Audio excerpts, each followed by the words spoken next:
Mhm.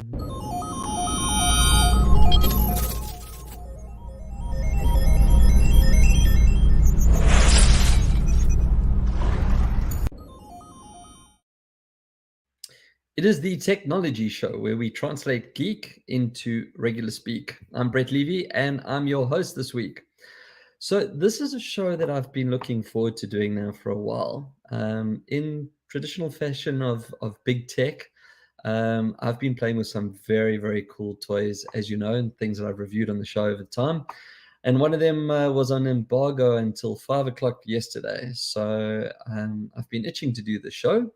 Let me bring up my slides so we can get into it. I did a shortcut the other day that should bring it up there. There we go.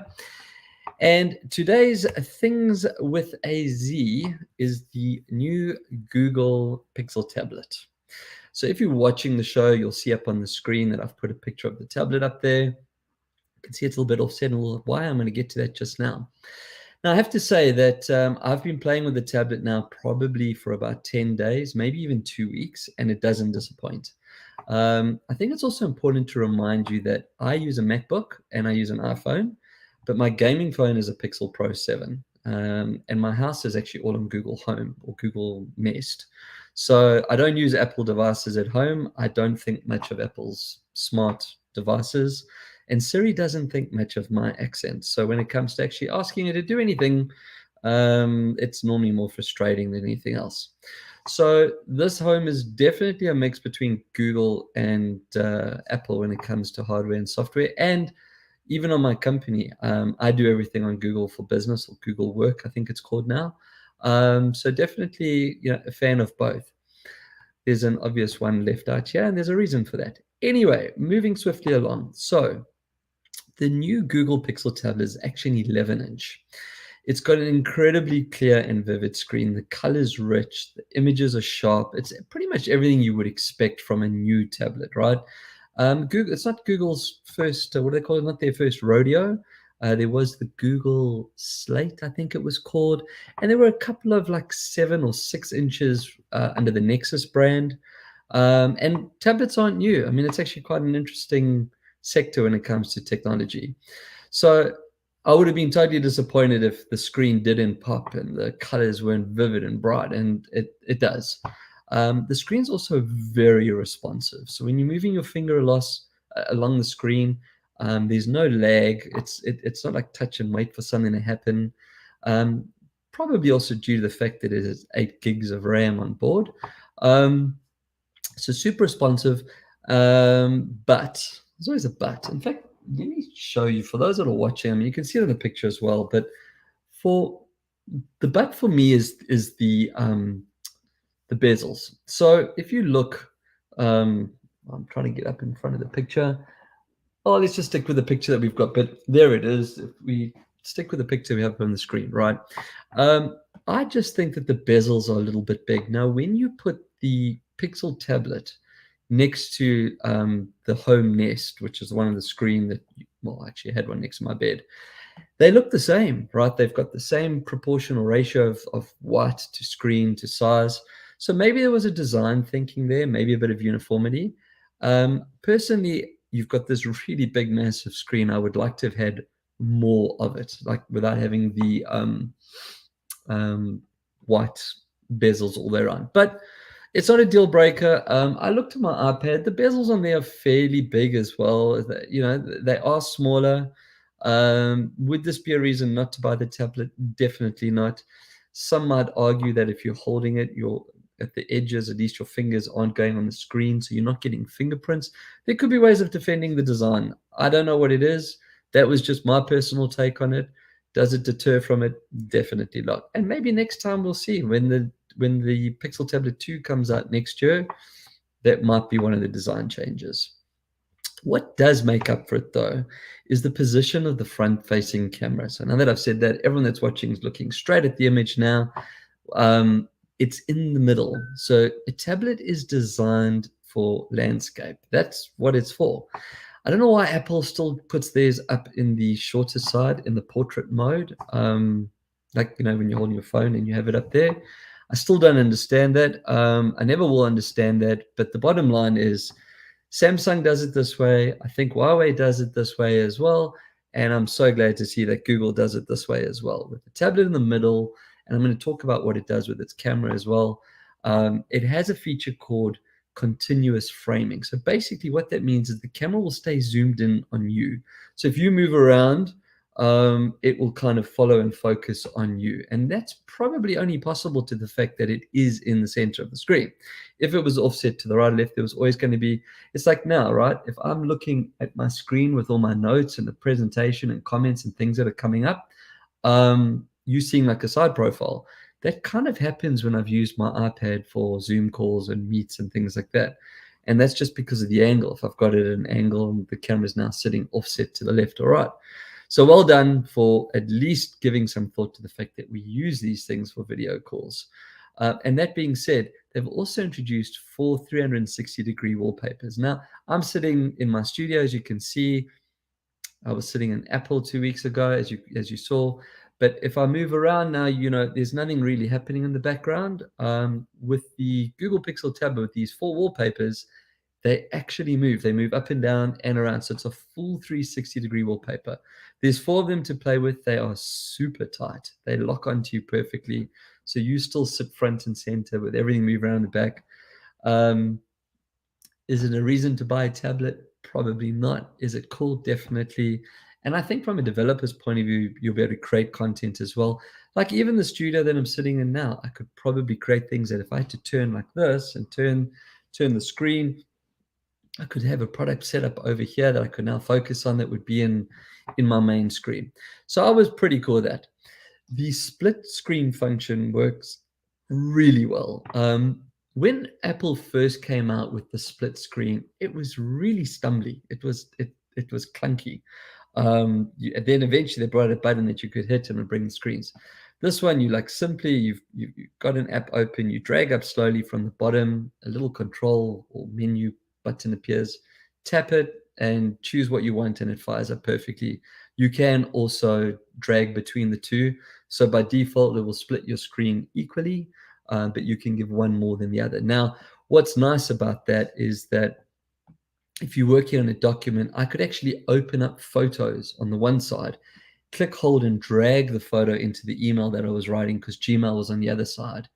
So it's like kind of being on a PC. You do the same thing where you could open up 2 windows at a time and then drag and drop. So that was really cool. And then you can have multiple tabs open in Chrome as well. Now, that's not new. You can do that on pretty much any Chrome browser.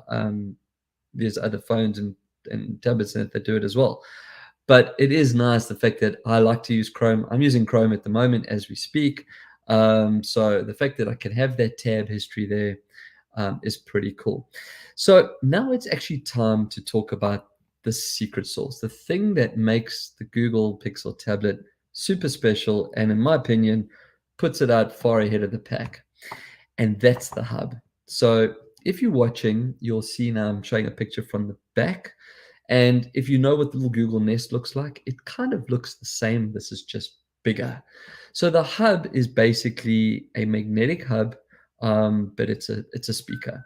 And Google's really innovated here. So what they've done is that inside the speaker, so the hub is a speaker, as I said, but it's also a wireless charger. I just want to put that in as well. So using magnets, the tablet connects to the hub, and then the sound actually transfers down into the speaker as well. So it still uses the treble out of the tablet, but a rich bass sound now starts to come out of the hub. So the other thing that it does is it actually turns your tablet into a home assistant when it's docked. Now, this is something that I can probably understand why Google did it this way to not cannibalize their business. But when you remove the tablet from the speaker is not a Nest speaker like the little Google Mini or Mini Homes as you might know them, or Nest Homes. Now, I personally would have liked that speaker to still be intelligent. That obviously would have required some form of little transistor or circuit board or something to be inside there. They didn't, which I've got comments that are coming up here because I'm not looking at that screen. So I'll get to that now. It's actually quite a good one. So basically, I would have liked that to have been a speaker. It isn't. So you need to have the tablet docked in order for it to be an assistant. When you take it off, it doesn't do anything. I think you can play music through it if you send it there. I'm not 100% sure because I actually haven't tried it that way. But as I said, I don't think they're ready to cannibalize their home speaker business. And the other thing that we were actually taken through the presentation and part of the press team is that most people use their tablets at home. So when you're not using it, you just put it onto a wire and you leave it charging somewhere in the house. Now it becomes functional. So now it actually becomes a home assistant. So if you don't have a home assistant, you've now got one. Okay, so the sound, this is really, really cool. It just brings out bass. Like you can, and what's nice is it doesn't stop the experience. It doesn't pause the experience. You can be listening to a song, watching a YouTube video, a Netflix movie. As soon as you dock it, there's like this connection, and then sound just starts to come out. And if you pull it off, it doesn't stop, and it carries on playing. A question just came through now. Peter asked, so for digital artists, how does the pen or brush capabilities compare to the new iPad Pro or the high-end Wacom tablets that the digital artists like? So I never received a pen with the tablet. Reading up on it, it does support most of the default pen tools. It is a fantastic question. I honestly can't answer the question because I'm not an artist, and anyone that knows me knows I can't even draw a stick man. So it's not something I would ever take it for a spin. However, that being said, given the responsiveness of the tablet, the way it responded to my fingers, and more importantly, remembering that the Pixel ranges, including the phone, comes with Magic Eraser, which allows you to remove stuff from photos that shouldn't be there. You can zoom in and just using your finger, even like copy it or highlight over it, and then it makes it disappear. I would assume that the capacitive reading of a pen would be first class, as good as an iPad Pro. And you mentioned the Wacom tablets. I think that's in a league of its own.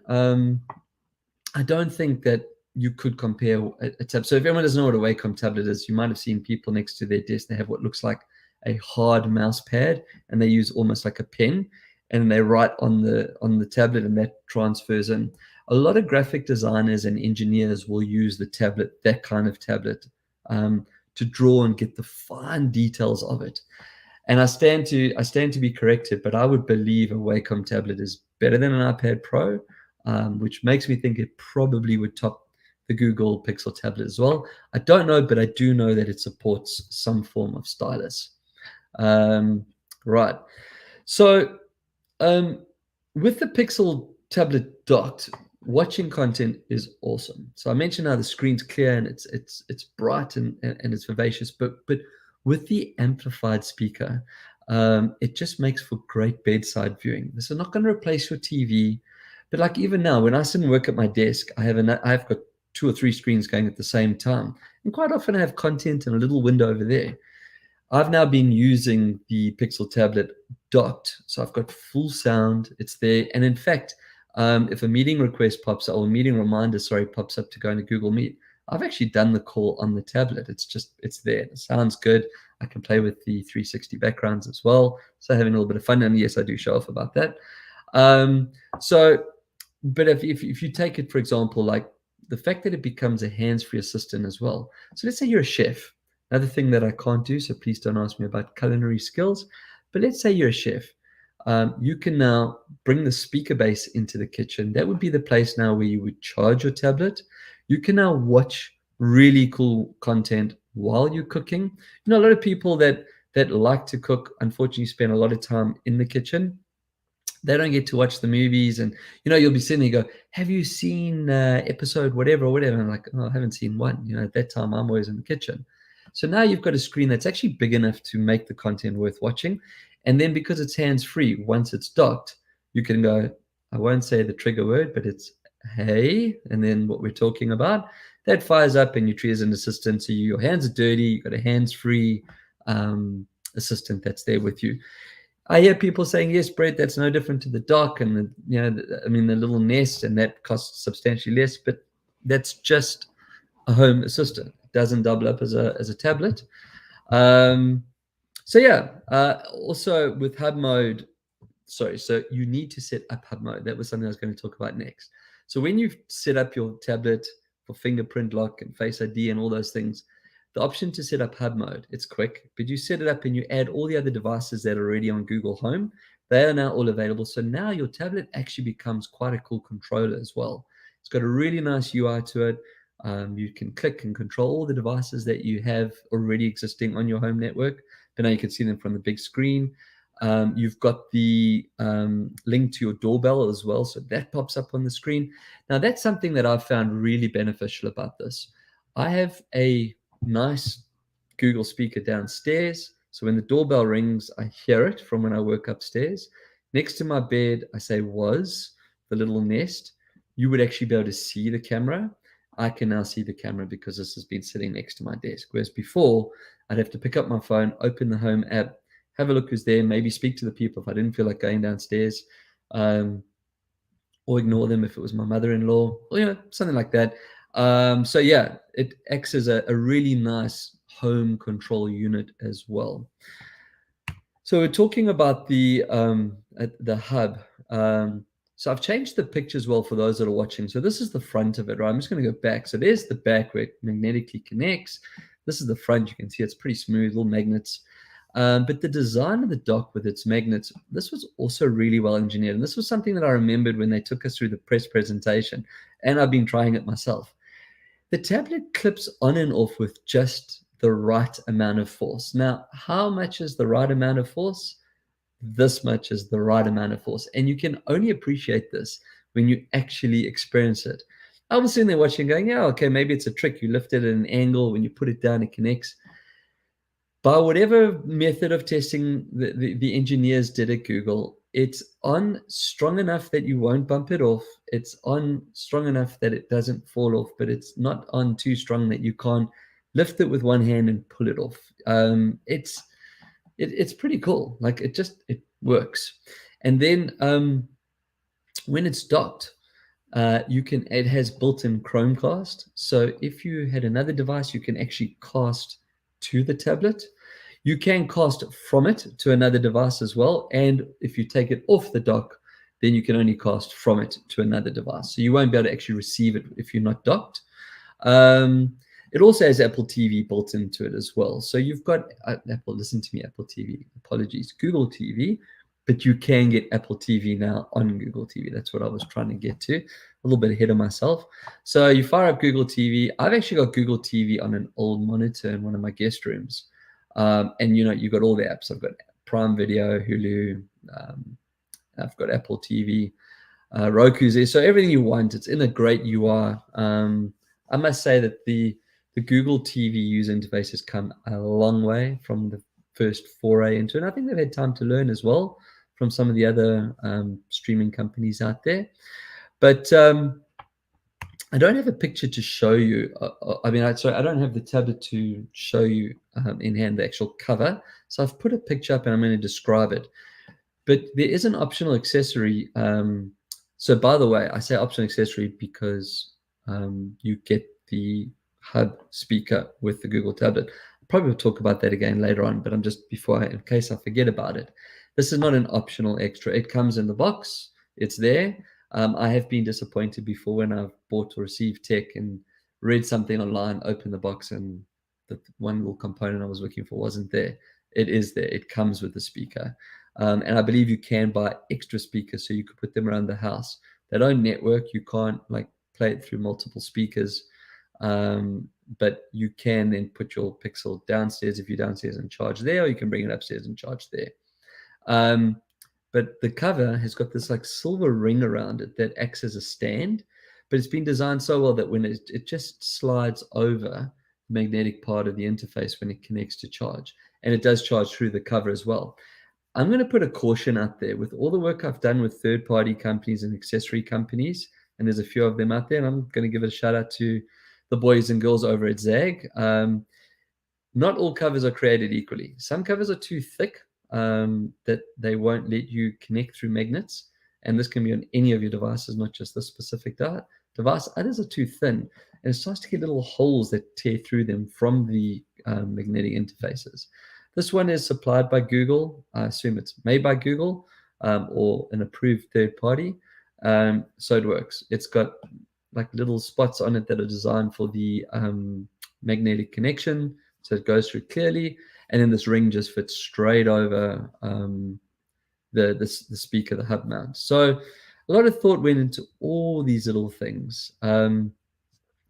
Someone that's asked a question, can you charge it without the speaker? You can. You beat me to that. I was going to get to that. So there is a USB-C port so that you can charge on the go. Or I use the analogy of upstairs and downstairs. I have a USB-C charger plugged into the wall downstairs. The hub is upstairs at the moment. And if for some reason my battery was running out, I could plug it in.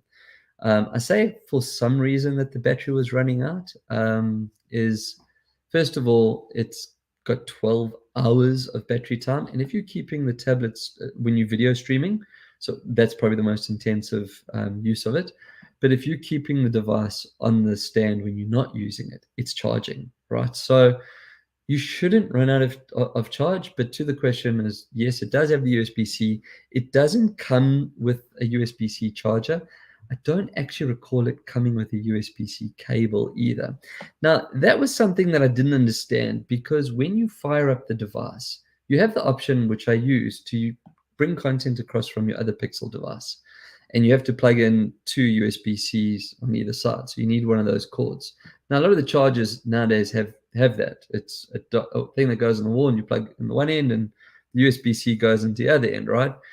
It didn't come with that cable. So I had one. I've got lots of cables floating around at any given moment in time. So I didn't have that problem.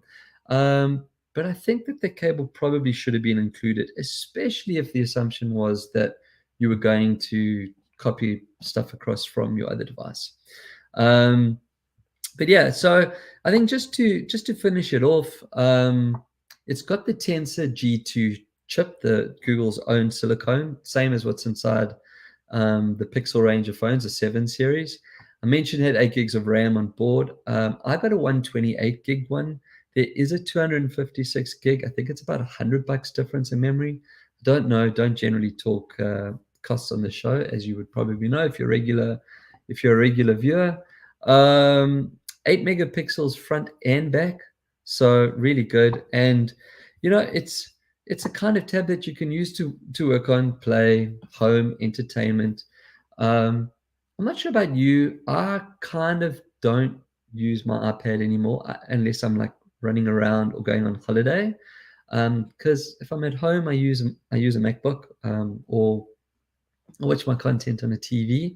So the tablet at first, when it came out, was something, and then it kind of wasn't anything for me. This might change it, like, because this now acts as once it's docked, it acts as another media interface that I can use next to my bed, or, as I said, sitting at my desk watching some content. It has the ability to be portable. So all in all, I had a super fun time playing with a Pixel tablet. And yeah, it's now got its home with the rest of my devices.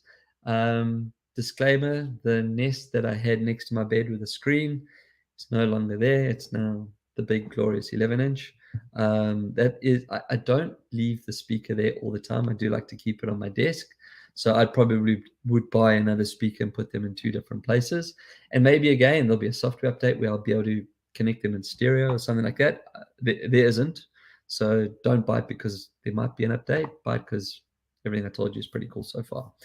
So that takes us to the end of my review of the Google Pixel tablet on things with a Z. So right, on to tech news. This is interesting. So Intel have just announced that they're going to be putting 25 billion US dollars into a new factory in Israel. This is probably going to be the largest investment that's ever been made into their country. And it's interesting in the location because they've chosen and given Israel, which is a powerhouse when it comes to this technology, first access to all the new chip technology. I mean, if you imagine now, you've got people developing cool stuff in Israel that, from a hardware point of view, that's going to need silicone. Intel's there, they're producing the stuff there, and the innovation that goes on in that space, it does seem quite obvious. My only concern, though, is that the whole Middle Eastern region is it's not the most stable of regions from a political and war point of view. I wonder if that makes it a soft target for someone, given that we need chips in the world. There's always shortages of these things, and a well-placed missile could go a long way to affect pricing when it comes to silicon moving forward.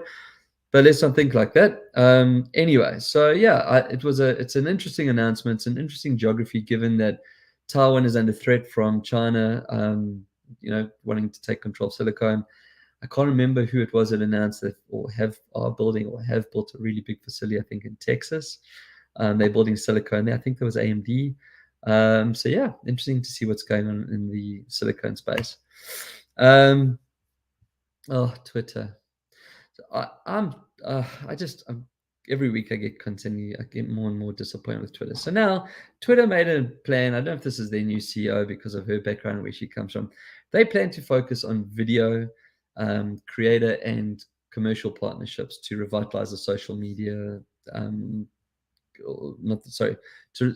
revitalize their business beyond just digital advertising. First of all, you hemorrhaging money when it comes to advertising. So anything you do is going to be beyond advertising, because I'm not quite sure you're actually doing that much advertising anymore. It's not a bash Twitter moment, but here's the thinking, right? You're focusing on video and creator content and partnerships. Isn't that called YouTube or Instagram, or maybe even a little thing called TikTok? I know TikTok's getting banned in certain countries, but they're still around. How are you going to come into that space and take dollars away from spend where people are getting paid a lot of money? Twitch is coming on the gaming side, is coming under fire now from Kick. They're paying like $100 million for creators to move across to them. So we'll watch the space. We'll see what happens. But yeah, I'm not sold. If you're a Microsoft user, first of all, I'm sorry about that. But you may have experienced service outages earlier in the month, maybe on your Azure server or Outlook, which is obviously email. Most Microsoft people use Outlook, and OneDrive. Our good friends over in the United States have now told us that it was due to a DDoS attack. So, translating geek into regular speak, distributed denial of service. They've identified the group as Storm 1359. Storm 1359. But basically, what a DDoS attack is when lots of servers make lots of demands or calls on your server, and your server basically falls over. That's what happens. It just can't process the traffic. DDoS attacks are malicious in the sense that they're frustrating, but they don't generally do anything too nefarious. Microsoft actually went on to say there was no evidence of customer data being accessed or compromised. Public warning: if I was you, and you use those services, or if you're running on a Microsoft environment, you might want to consider changing your password. And at this moment in time, as for everyone, regardless of what operating system you use, any apps that you use, Facebook, Twitter, whatever, please use two-form factor authentication. In other words, getting a text on your phone to unlock, or an email with a code, whatever the 2FA is, even authenticator apps. In this day and age, when companies are successfully DDoSing a company like Microsoft, I promise you, your CTO or your CIO is not good enough to stop it. So, it's going to happen. We're seeing more and more attacks. 2FA is just one more barrier that we have to protect ourselves. And the other thing that I always say is, don't do anything online that you don't want someone to see. So if they steal your data and it's pictures of you wearing funny clothes to the races, and that's not going to do any damage to you, all good. What else have we got?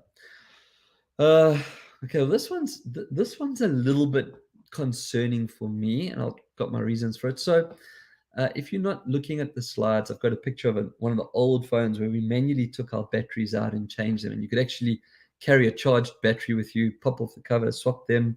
I had a desktop charger that had a slot for a battery as well, so my phone would charge on the desktop charger, and I could charge my battery separately. And then when I left, I took both of them, because the battery only lasted about an hour or two in those days. But now the EU is forcing one charging plug rule, right? So we know in this case it's the USB-C. iPhone 15 is probably going to come out with a USB-C this year. But now they're focusing on batteries. So now the EU is wanting to usher in a new rule. In fact, I'll read the quote. They've said for portable batteries used in devices such as smartphones, tablets, cameras, consumers must be able to, quote, easily remove and replace them. This will require a dramatic design rethink by manufacturers, as most phone and tablet makers currently seal the battery away and require specialist tools and knowledge to access and replace them safely. I don't read so well, it's a bit stumbly. So let's just talk about that for a second, right? So they're saying, great, they want us to have access to the batteries that we can easily change it. Now, all the big manufacturers have done the right to repair. They let you repair your device at home now without warranty issues. I do agree that opening something like an iPhone is complex and you can actually break things. However, I personally don't want a little thing that slides off my phone so that the battery can come out. I find it ugly. I don't find the aesthetics of the design nice. We don't get them on laptops anymore for the same reason. We don't get them on phones anymore for the same reason. How they would do it, that you would be able to open the device and take the battery out easy, I don't know. But really, like, why the EU is just making life difficult for everyone, I'm not sure. And it's just going to cause issues, right? It's going to cause price increases for us. If for some reason your cover doesn't close properly, or it chips or breaks and then it doesn't lock properly because now it's not located on the, there's just so many issues that can come with this, as a matter of fact, as opposed to just leaving it like it is, and maybe removing charges if people come in and get their battery, or going into a reseller like an Apple store, and they will open the phone for you, and then you can sit there and change the battery and they can close the phone for you. I don't know what the solution is, but the USB-C argument I can get, the wastage and the direct waste I can get, whether you change the battery or not yourself, it's still the same amount of waste. And they went on to talk about that, the responsible recycling and all these things. So thanks, EU. Yeah, it is what it is. And I think that brings me to the end of tech news. It does. So as I got to play and review the Pixel tablet this week, one of the things that was in the recommended things to do was to try Asphalt 9 Legends. Now, I think that was actually preloaded on the tablet when I received it. I used to love this game. I admit that the last time I played Asphalt, it was probably like 7. If you don't know what it is, it's a racing game where you're driving the car from the third person, so you're driving just behind. I don't actually recall if you can drive from first person Asphalt. I don't think you can. But what was super cool is, like, as I mentioned with this, and the reason that's why they recommended it, the graphics and the colors and that was there, the responsiveness is there when you turn in the corners, but you can change it into tilt mode. Now, holding a tablet, I mean, I'm just going to hold it up here, right? It's almost like holding a steering wheel, like it's there, and you're driving like you're driving a steering wheel. So I've used tilt mode on a phone before, and it's not the same. I mean, if you're using tilt mode on a phone, if I just pick up my phone, you're doing this. It was weird at first. It was super responsive. So I mean, there was lots of crashes and spins and all that. But once you get the hang of it, and you actually, it kind of almost feels like you're driving a car. So it was a great recommendation. If you have a tablet and you haven't visited a game, if you were looking for a game to play, even if it's not the Pixel tablet, I'm pretty sure that Gameloft has made Asphalt 9 available for other devices as well. But that was my RU game for the week. As I said, I was playing with the device, I was reviewing the device. That was a recommendation, and I'm really, really glad that they did. So yeah, that was it for me from that. Now, Q&A was an interesting one this week. So normally I get a question that comes through in text. Sometimes I get them in real time. I actually like look at them here if I've got a list. But someone actually went through a lot of effort. I'm going to bring that, took a screenshot.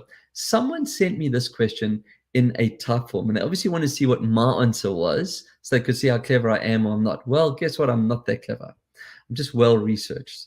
So the question is, what unit is used to measure the intensity of light? That was the question. The choices were lumen, Kelvin, candela, mole, or ampere. Now, I knew it wasn't a few of those, but I actually went with lumen. That was the answer I put. And I was wrong. The answer is candela. So for those of you that also thought it might have been lumen, a lumen is a measure of the total quantity of visible light emitted by a source, whereas candela measures the brightness or the intensity. And that was in the question, right? It said, what's the intensity? So I think you kind of probably knew I was going to get caught out on that one, and you kind of led me to it as well, because lumen was first on the choice, and then Kelvin was second, which, if I'm not mistaken, is temperature. We know the answer now is candela. I have no idea what mole is. And then ampere, I think, is a measurement of electricity or output. So well done. You did stump me. I feel like Penn and Teller. You fooled me.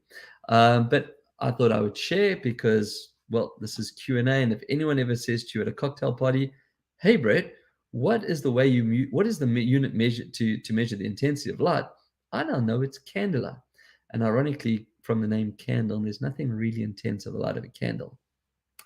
But that is what it is. So that was Q&A, which obviously means we're now at the end of the show.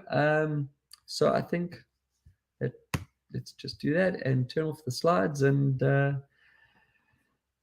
till next time, keep your screens clean and your knobs shiny.